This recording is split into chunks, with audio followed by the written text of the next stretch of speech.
It's movie time with John DeSando and his friends online. So everything is gonna be just fine. From the top down to the bottom. He's gonna let you know if you should stay home or if you should go. Might even yell if it's a spectacle. From San Francisco to Long Island. 'Cause nothing's better than a motion video. The cinema. It's movie time. It's Movie Time. It's produced and hosted by John DeSando. Listen to broadcast shows Fridays at 4:01 and 8:01 p.m. Read reviews and listen to shows online at WCBE.org. I'm John DeSando, And I'm G Kline. and this is This Movie Time. And this is my time for you to tell me about an animation, because you are my man for that. It's Movie Time and Cinema Classics. You are the go-to guy. I love animation. I love all forms of animation. And boy, do we have a winner here. We're talking about a movie called Flow. And you might not be familiar with this. This is not a Disney movie. This movie is coming out of Latvia, a very small country. And it is Latvia's entry into the Academy Award for Best Foreign Film. And it is one of the best films of the year, let me tell you. Well, no, I have to agree. And you and I talked, before we get into it, I guess you and I talked about whether it could be my favorite animation, I believe, is Inside Out. Inside Out 2. Yeah. Inside Out 2 certainly is a front runner, along with Wild Robot is another one. Yeah, that's right too, yeah. But this movie is so unique. It is so different. And if you think that this is just another cute animal movie like Lion King, oh, you could not be more wrong. Would you say it has some familiarity with the House of Ghibli, with Miyazaki? No, I wouldn't even put it in with Miyazaki. I would put this movie, let's say, I mean, the animation is the animation is very stylized. Yeah. It was done using an open format, free animation app that cost them nothing, and it was done on a very small budget. This movie cost $4 million, and it's one of the best movies of the year. And Disney can easily spend $120, $130 million making a movie like Wish, or even more making Mufasa.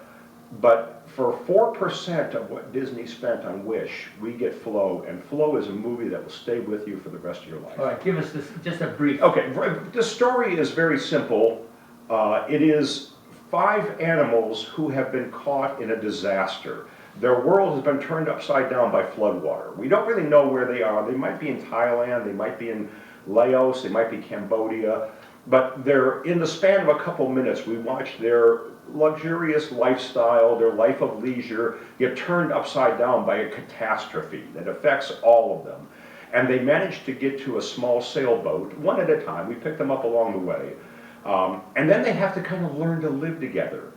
But the narrative of this story is not the main point of this story. This movie is less like a movie and it's more like a song. It's like a song like Strawberry Fields Forever or Purple Haze that doesn't have a story. It's left to the imagination of the viewer what is really being told. Well, allegorically, it's not difficult it's an allegory. to discern. Yeah. I mean, the cooperativeness of this is something that we're all going to value in the next 4 years. You can tell that the director... survive. Absolutely, absolutely. And various film critics have tried to speculate what this movie is really about.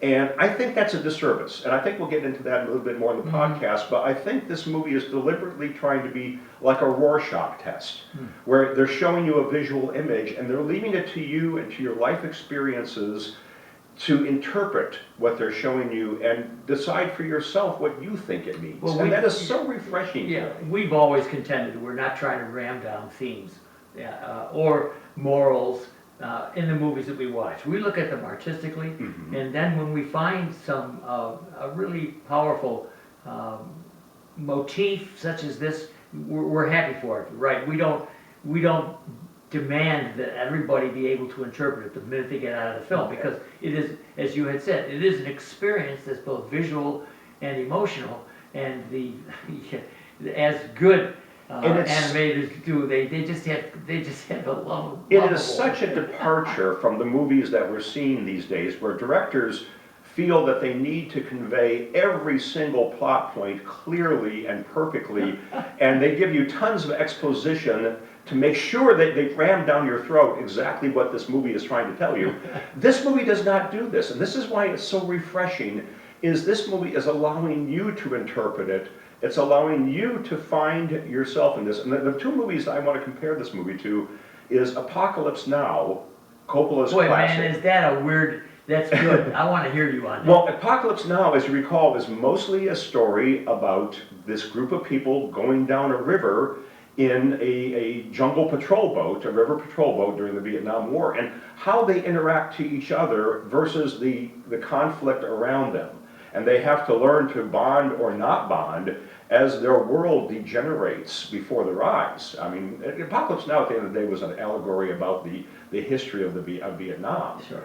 But the other film that this story that this reminds me of is The Diary of Anne Frank. Okay. Because the greatness of The Diary of Anne Frank is not that it's so much that it's a Holocaust story, because you don't really see the Holocaust taking place. You know what's going on outside the walls. But what The Diary of Anne Frank is about is a group of 8 people who have to come together and survive together, even though they have very diverse personalities. And they're forced to come together as a group and survive for the duration of the story. Ken, so people are going to ask, so how about the dialogue? There is no dialogue. There is no dialogue. So that to me is an indication. Yeah, this is not The Lion King. This is not Watership Down, where the animals talk. Right. All the sounds in this movie are the actual recordings of the real animal sounds of these animals, Right. with the exception of the capybara. They substituted a baby camel because the capybara didn't sound very good. Right. But the rest, the cats are real cat sounds. The secretary bird is real secretary bird sounds.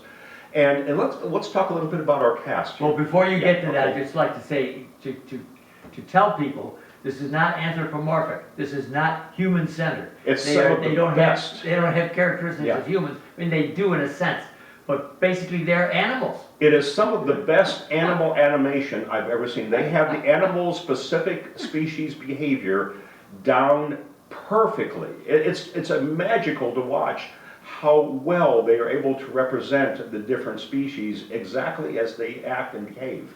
So our cast is a small black cat, and this is the character that we see the movie through. Then there's a kind of lethargic capybara. There's a very materialistic ring-tailed lemur.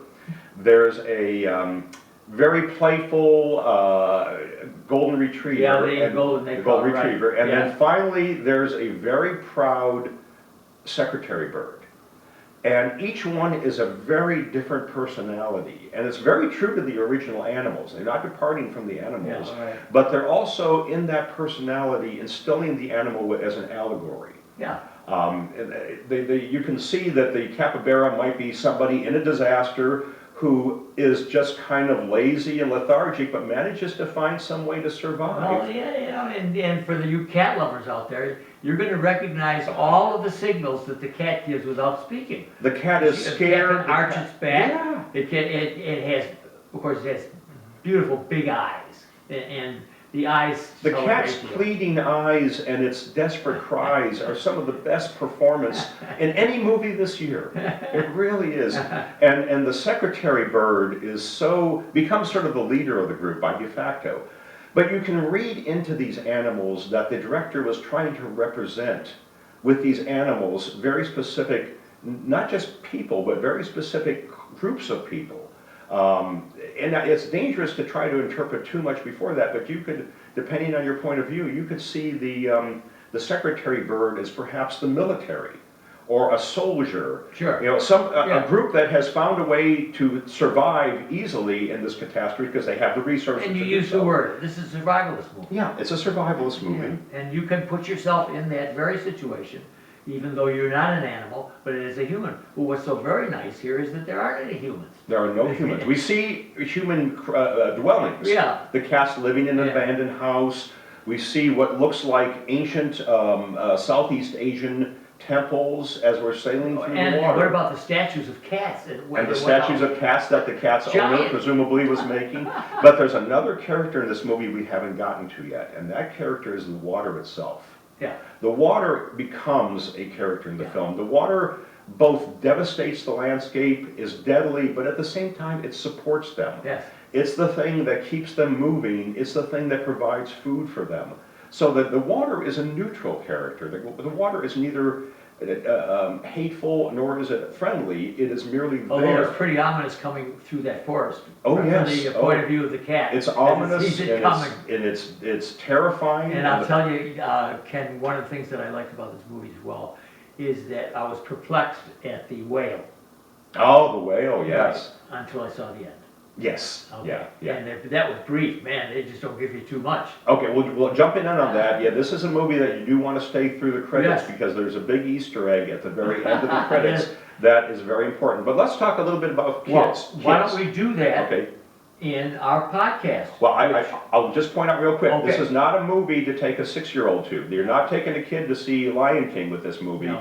There's a lot of peril in this film that's very intense, and it's going to be too much for That's a right, small kid. right. I'd say 13 and over, you're probably Oh, yeah. safe. Oh, but Ken, you're way too tough on it. younger than 13, I Oh, think you're going Ken, to I be dealing think with 7 some. or 8. Really? They I catch- would disagree. Because it's such an emotional movie. I think they can catch it without having to go so deep. I think you're going to scare kids. I really think you're going to scare kids All with right. the peril and the Okay. tragedy. Ken, so you already have answered my question. What do you advise? Oh, I strongly advise you to see this movie. I'm hoping that this movie is going to get noticed by the Academy Awards. It should. It's already the best-selling movie ever to come out of Latvia. Very good. It's called Flow. FLOW. It's movie time with John DeSando and his friends online. So everything is gonna be just fine. From the top down to the bottom. He's gonna let you know if you should stay home or if you should go. Might even yell if it's a spectacle. From San Francisco to Long Island.